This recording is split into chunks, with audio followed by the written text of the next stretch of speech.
Beneath the rolling hills of Kentucky lies a labyrinth where ambition met its cruel end. Could a man's dream of discovery become his tomb? Floyd Collins' harrowing 14-day ordeal in a cave gripped a nation and defied belief. Floyd Collins was not just a caver, he was a dreamer. Born in 1887 in rural Kentucky, Floyd grew up surrounded by the mystery and allure of underground caverns. Kentucky, home to the world-famous Mammoth Cave system, was a treasure trove for those daring enough to explore its hidden depths. Floyd's family owned Crystal Cave, a strikingly beautiful cavern. But despite its charm, its remote location made it a financial failure. Floyd, ever the optimist, was determined to change his family's fortune by discovering a new cave that could rival Mammoth Cave in grandeur and accessibility. In late 1924, Floyd set his sights on Sand Cave, a small and treacherous cave system near Cave City, Kentucky. The cave was famous for its tight winding passages and fragile ceilings, but Floyd saw opportunity where others saw danger. Over several weeks, he painstakingly cleared rubble, determined to find a passage leading to a more expansive cavern. He believed Sand Cave could be the discovery that would secure his family's future. On January 30, 1925, Floyd entered Sand Cave for what he hoped would be the expedition that changed everything. Armed with a gas lamp and his expertise, he crawled deep into the cave. Navigating through its narrow, jagged passages, Floyd's perseverance seemed to pay off when he discovered a promising chamber. But as he turned to leave, disaster struck. In the dim light of his gas lamp, a misstep caused part of the cave ceiling to collapse. Rocks tumbled down, pinning his left leg under a massive boulder. Floyd was trapped in an unforgiving space, barely 16 inches high, with no way to free himself. What would you do if you were stuck in complete darkness, unable to move and entirely alone? Floyd's situation was dire, but his resilience was extraordinary, using his voice to call for help. He waited, hoping someone would notice his absence. The next morning, when Floyd failed to return home, concern spread among his family and neighbors. A local boy, Jules Estes, ventured into the cave to search for him. Jules' calls were met with a faint response. Floyd was alive but trapped. Jules rushed back to inform Floyd's family, and soon, Floyd's younger brother Homer arrived at the scene. At just 22 years old, Homer was slender and experienced enough to navigate the cave's perilous passages. Reaching Floyd was no small feat. Homer had to crawl, twist, and wriggle through impossibly tight spaces to reach his brother. When he finally made it, the sight was heart-wrenching. Floyd was buried up to his chest in rubble, his leg pinned and immovable. Despite his predicament, Floyd's spirit remained unbroken. He even managed to joke with Homer, asking for food and water. Over the next several hours, Homer worked tirelessly to free Floyd, clearing debris by hand, but every rock he removed risked further collapse, and progress was painfully slow. Exhausted and devastated, Homer was forced to leave, unable to free his brother. As news of Floyd's plight spread, the rescue efforts grew. What began as a local effort quickly became a national spectacle. Reporters and photographers descended upon Sand Cave, and soon the name Floyd Collins was on everyone's lips.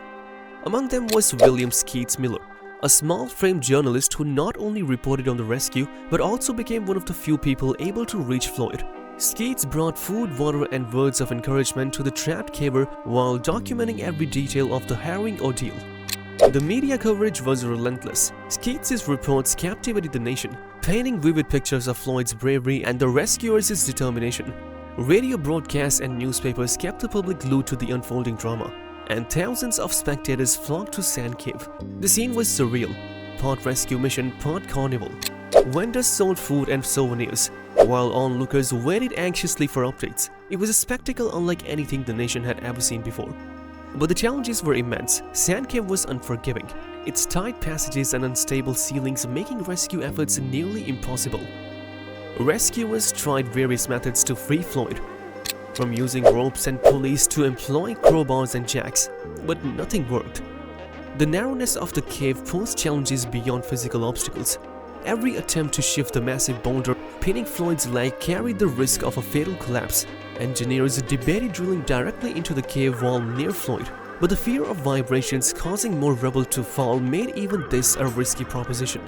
The rescuers had to weigh every action carefully, knowing that one misstep could bury Floyd entirely.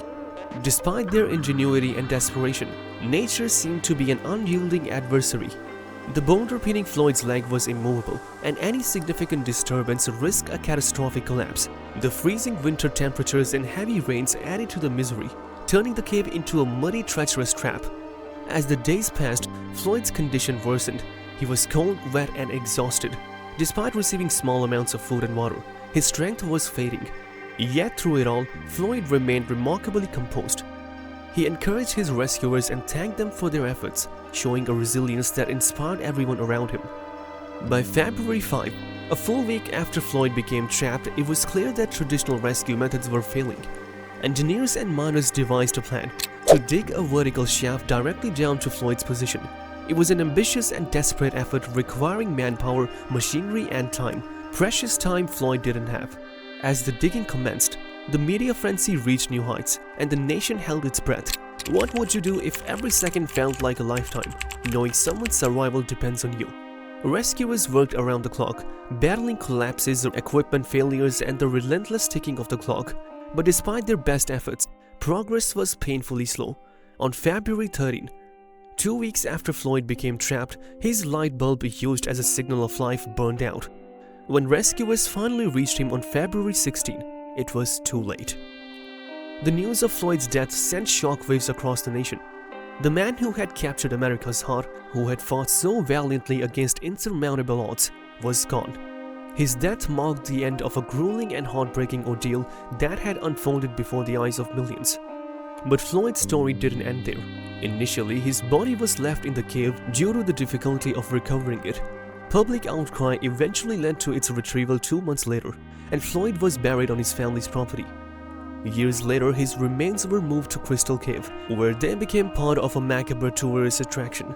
After the coffin was stolen and later recovered, Floyd was reburied in a more secure location. Floyd Collins' tragedy had a profound impact on American culture. It inspired songs, plays, and books, and it highlighted the dangers and allures of cave exploration. The tragedy also exposed the limits of 1920s rescue technology and prompted advancements in caving safety. Today, Floyd's story serves as a somber reminder of the thin line between ambition and peril.